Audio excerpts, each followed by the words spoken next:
सभी YouTube family का हमारे चैनल में बहुत बहुत स्वागत है। दोस्तों, आप सभी लोगों के लिए कहानी लाई हूँ। कहानी का नाम है प्रेम की जीत। तो चलिए शुरू करती हूँ कहानी। क्या ये वही थी? नहीं, मेरा भ्रम था। नहीं, वही थी ये। फिर इस हाल में कैसे, क्यों? ना जाने कितनी उलझनों से जूझता मैं घर लौट आया। मन चाह कर भी इस धुंध से बाहर नहीं निकल पा रहा था। क्या मेरी आंखों ने जो देखा वह सच था? उसकी ऐसी हालत क्या हुआ होगा आज, इतने वर्षों बाद? वह इस शहर में, क्या ये वही थी? नहीं, शायद मुझे भ्रम हुआ है। उसे तो अपनी ससुराल में होना चाहिए। सोचते हुए मैं अतीत के गहरे समुंदर में गोते लगाने लगा। हमारे घर के सामने वाले मकान में ही तो रहने आए थे वो लोग। कुल मिलाकर 4 लोग थे। परिवार में बड़े ही मिलनसार थे वो लोग। खासकर जो अंकल थे, उनसे आते जाते बात हो ही जाती थी। अक्सर पढ़ाई लिखाई के बारे में बातें होती। उनका बेटा 12वीं की परीक्षा दे रहा था, बेटी कॉलेज में पढ़ रही थी। अपने अंतर्मुखी स्वभाव के कारण मैं बस जो वह पूछते उसी का जवाब देता था। उनके घर तो मैं जाता ही नहीं था। और फिर मैंने उसे देखा और देखता रह गया। काले लंबे बाल, गोरा रंग, लंबी छरहरी काया। वह छत पर कपड़े सुखा रही थी। मैं नजरें नहीं हटा पा रहा था। फिर तो ना जाने क्या हुआ, मेरी बेचैनी दिनों दिन बढ़ने लगी। बस उसकी एक झलक पाने के लिए बेकरार रहने लगा। शायद ये प्यार था या महज आकर्षण, पर मैं ना तो कभी अपने दिल की बात कह पाया, ना ही उससे खुलकर बात कर पाया। अपने दब्बू स्वभाव के कारण मैंने 2 वर्ष ऐसे ही बिता दिए। बस एक बात थी कि उसे देखे बिना चैन ना मिलता। हर वक्त यही कोशिश रहती कि उसका दीदार हो जाए। मेरे बारे में वह क्या सोचती है, यह जानने का प्रयास मैंने कभी नहीं किया। हाँ, इन 2 वर्षों में उससे कई बार मेरा सामना हुआ। उसने देखा भी और वह मुस्कुराई भी। यहाँ तक कि औपचारिक बातचीत भी हुई, पर ना उसने कुछ कहा और ना मैं अपनी झिझक के कारण कभी दिल की बात लबों पर नहीं ला पाया। मन में कल्पनाओं के पुल बनाया रहा और रोज उससे बात करने का संकल्प लेता रहा, लेकिन उसके सामने आते ही हिम्मत साथ छोड़ देती। और फिर एक दिन अंकल उसकी सगाई का निमंत्रण देने आ गए। मेरा दिल रो उठा, पर हिम्मत ना हुई कुछ कहने की। उसका नाम पुलक था। मेरे देखते देखते उसकी सगाई हुई, फिर शादी भी। शादी के रोज उसने मुझे तीक्ष्ण दृष्टि से देखा था। उस निगाह की चुभन ने महसूस कराया था कि सिर्फ मैं ही नहीं, वह भी तो क्या। वह भी, यह प्रश्न अंतरित ही रह गया। वह चली गई।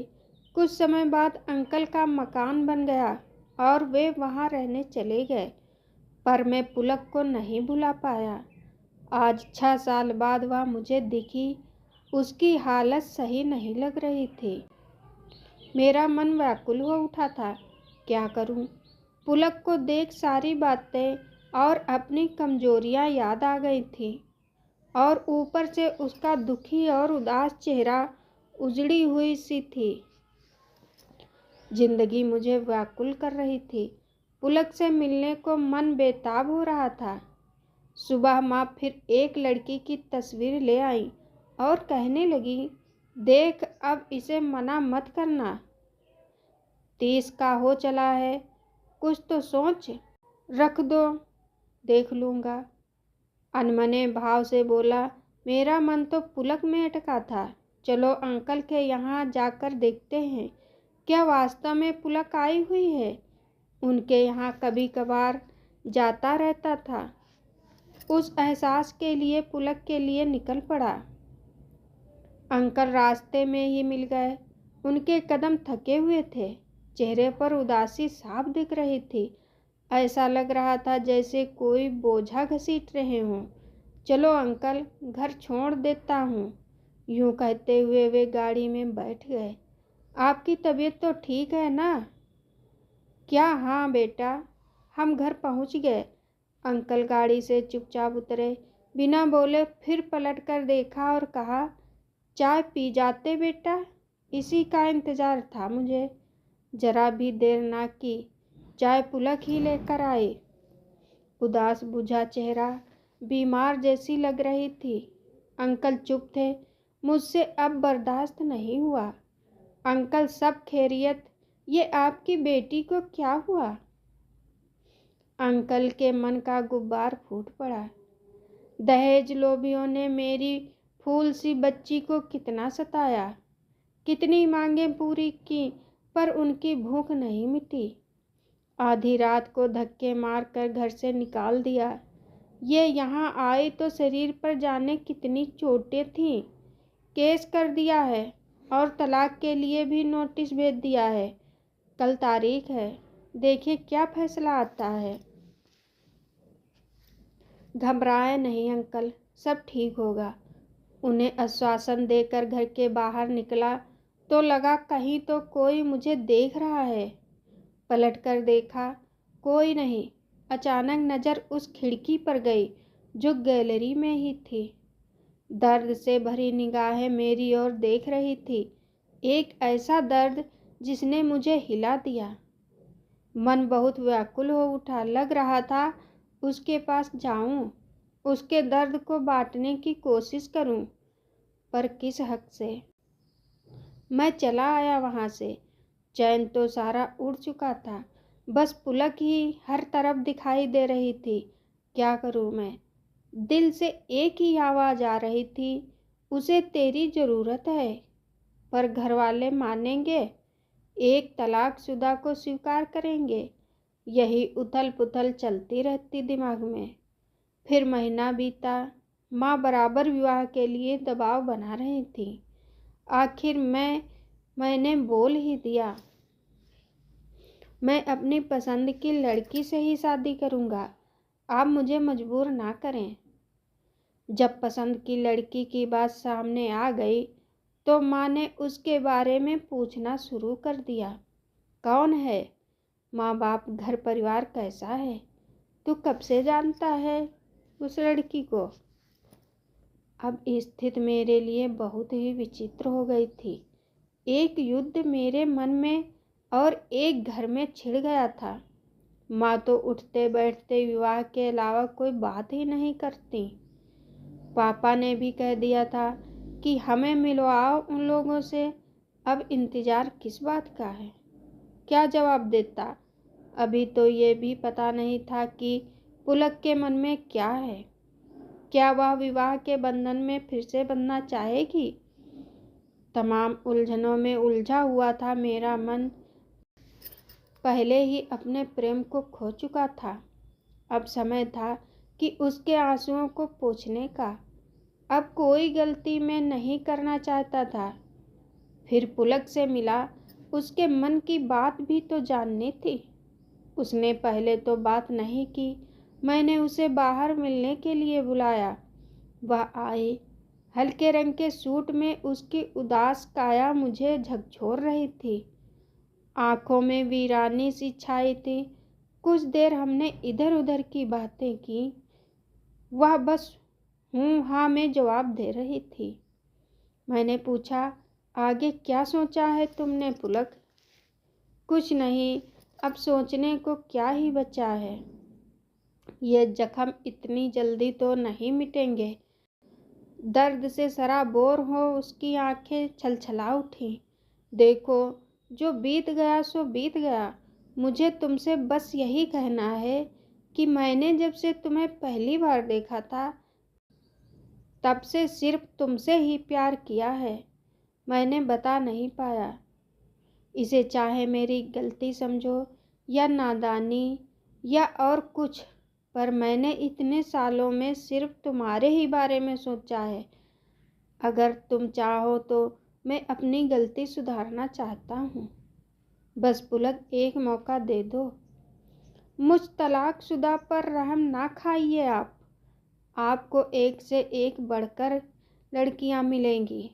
क्यों मेरे लिए आप अपना जीवन खराब कर रहे हो? इतना कहकर वह जाने लगी। सोच लो अच्छी तरह से पुलक, मैं तुम्हारे जवाब का इंतज़ार करूँगा। मुझे सिर्फ तुम्हें अपनी जीवन संगिनी बनाना है और मैं तुम पर कोई रहम नहीं कर रहा, बस अपनी गलती सुधार रहा हूँ। इसके बाद कई दिन गुजर गए। मैं अंकल के यहाँ आता जाता रहा। पुलक पहले से बहुत बेहतर हो गई थी। अब हमारी बातचीत भी हो जाती थी, पर वह प्रश्न अभी अनुत्तरित था और एक दिन उसने सब लिख कर दे दिया। वह भी मुझे हमेशा से चाहती थी, पर कुछ कहने की हिम्मत नहीं कर सकी। तो मैंने कौन सी वीरता दिखाई थी? उसे किसी और को होते देखता रहा। अब वह फिर से नए सिरे से जीवन जीना चाहती है। मेरी तो खुशी का ठिकाना नहीं रहा। अब दो परिवारों को मिलना था। यह भी मुश्किल काम था, लेकिन कहीं से तो शुरुआत करनी ही थी। अंकल हमेशा पुलक के भविष्य को लेकर चिंतित रहते थे। एक दिन मैंने उनसे अपने मन की बात हिम्मत करके कह दी, तुम्हारे मम्मी पापा मानेंगे? सोच लो बेटा, मैं अब पुलक को और दुखी नहीं देख सकता। अगर तुम्हारे मम्मी पापा माने तो ही। जी अंकल। मैं वहाँ से आ गया। एक उलझन, एक डर समाया था मन में। शाम को खाने के बाद मैं पापा के पास गया। हिम्मत जवाब दे रही थी। क्या बात है, कुछ कहना है? हाँ हाँ बोलो, क्या बात है?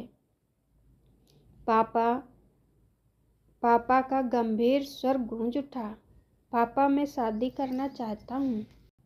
हाँ तो हम भी तो यही चाहते हैं, पर मैं पुलक, वो सिंह अंकल की बेटी से।